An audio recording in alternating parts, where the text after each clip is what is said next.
नमस्कार दोस्तों, अगर आप भी सूर्य कुमार यादव को एक विस्फोटक बल्लेबाज मानते हो तो इस वीडियो को एक लाइक जरूर कीजिएगा। आज 13 अप्रैल को कोलकाता नाइट राइडर्स और मुंबई इंडियंस के बीच शानदार भिड़ंत देखने को मिली। ये मुकाबला चेन्नई के एम चिदम्बरम स्टेडियम में खेला गया। कोलकाता ने टॉस जीतकर मुंबई को बल्लेबाजी के लिए बुलाया और खुद गेंदबाजी करने का फैसला किया।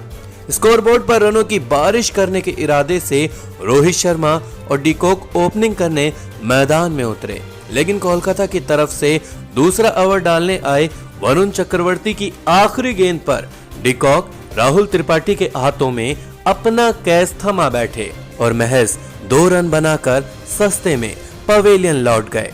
डिकॉक से काफी उम्मीदें थी। उनकी जगह पहले मैच में क्रिस लिन को जगह दी थी। उन्होंने ताबड़तोड़ बल्लेबाजी की, लेकिन डिकॉक वो जादू नहीं दिखा पाए जिसके लिए वो जाने जाते हैं।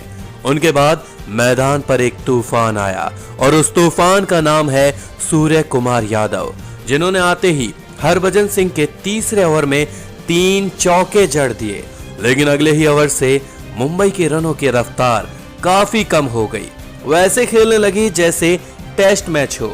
लेकिन सूर्य कुमार यादव ने प्रसिद्ध कृष्णा के ओवर में 1 छक्का और लगातार 2 चौके मारकर मुंबई के स्कोरबोर्ड में जान डाल दी। मगर ये जादू ज्यादा देर तक नहीं चल सका।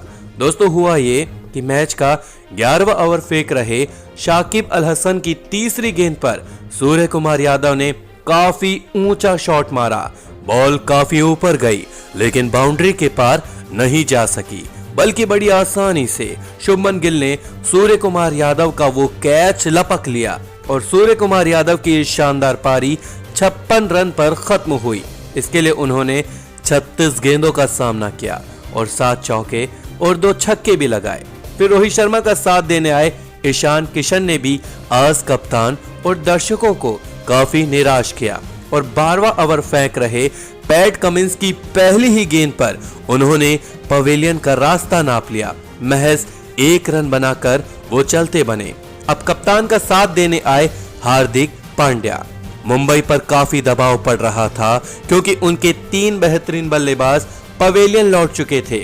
हालांकि रोहित शर्मा का बल्ला रन उगल रहा था, लेकिन ये सिलसिला भी ज्यादा देर तक नहीं चल सका और 16वें ओवर की दूसरी गेंद पर रोहित शर्मा को कमिंस ने सीधा बोल्ड कर दिया और रोहित शर्मा की यह पारी 43 रनों पर खत्म हुई, जिसमें उन्होंने 32 गेंदों का सामना किया, जिसमें 3 चौके और 1 छक्का शामिल था। कप्तान के आउट होने के बाद मैदान में उतरे कैरन पोलार्ड, लेकिन मुंबई विकेट रोकने में नाकामयाब रही और 17 ओवर में प्रसिद्ध कृष्णा की दूसरी गेंद पर हार्दिक पांड्या आंद्रे रसल को कैच थमा बैठे। हार्दिक पांड्या ने अपनी इस पारी में 17 गेंदों का सामना करके सिर्फ 15 रन ही बनाए। उनके जाने के बाद क्रीज पर उतरे कृणाल पांड्या और 18 ओवर फेंकने आए आंद्रे रसल और रसल की दूसरी गेंद पर ही पोलार्ड दिनेश कार्तिक के हाथों में कैच दे बैठे। आंद्रे रसल को 1 विकेट से कहां सब्र था। उन्होंने बल्लेबाजी करने आए मार्को जेनसन को चलता किया। मार्को जेनसन रसल की गेंद पर पैट कमिंस को कैच दे बैठे। मुंबई की टीम एक के बाद एक विकेट गिराती जा रही थी। रसल को 2 विकेट भी कम पड़ रहे थे। उन्होंने बाकी कसर आखिरी ओवर में निकाली और आखिरी 3 बल्लेबाजों को भी चलता किया।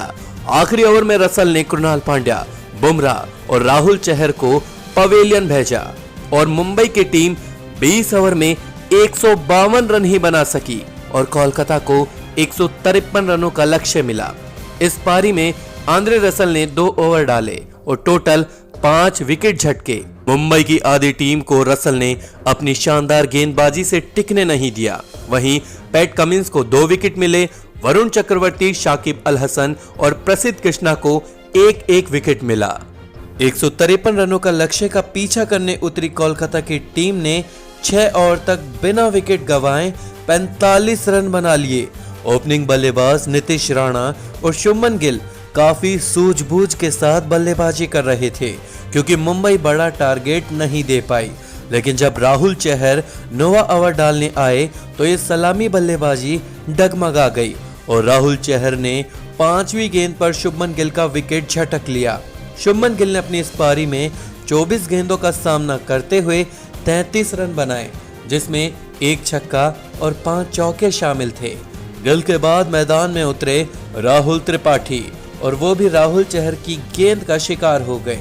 जी हां दोस्तों, 11वें ओवर की तीसरी गेंद पर राहुल चहर ने राहुल त्रिपाठी को चलता किया।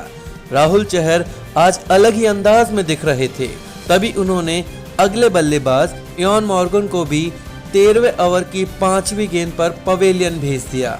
नीतीश राणा 13वें ओवर खत्म होने तक 52 रन पर खेल रहे थे और कोलकाता के अभी 7 बल्लेबाज और आना बाकी थे और ये मैच काफी रोमांचक मोड़ पर पहुंच गया था, क्योंकि जहां 153 रनों का लक्ष्य आसान लग रहा था, वह मुश्किल लगने लगा। एक के बाद एक बल्लेबाज आउट होते चले गए। नीतीश राणा भी मॉर्गन के बाद चलते बने। राहुल चहर ने अपने आखिरी ओवर की आखिरी गेंद पर राणा का विकेट लेकर 4 विकेट अपने नाम किए। नीतीश राणा ने इस पारी में 47 गेंदों का सामना करते हुए 57 रन बनाए, जिसमें 6 चौके और 2 छक्के शामिल थे। फिर नए बल्लेबाज शाकिब भी सस्ते में पवेलियन लौट गए। जी हां दोस्तों, 16वें ओवर की दूसरी गेंद पर कृणाल पांड्या ने उनका विकेट झटका। अब ये मैच काफी हद तक फंस चुका था, क्योंकि अब मैदान पर थे कार्तिक और रसल और आखिर ओवर में, जी हां, कोलकाता को जीतने के लिए 6 गेंदों पर 15 रन बनाने थे। लेकिन बोल्ट की शानदार गेंदबाजी के आगे कोलकाता ने लगातार 2 विकेट गिरा दिए। रसल और कमिंस दोनों पवेलियन लौट गए और आखिरी 2 गेंदों पर चाहिए थे 13 रन, जो नामुमकिन थे और कोलकाता ये मैच हार गई और मुंबई ने इस हारे हुए मैच को 10 रनों से जीत लिया। जी हां दोस्तों, मुंबई ने इस मैच को शानदार तरीके से जीता।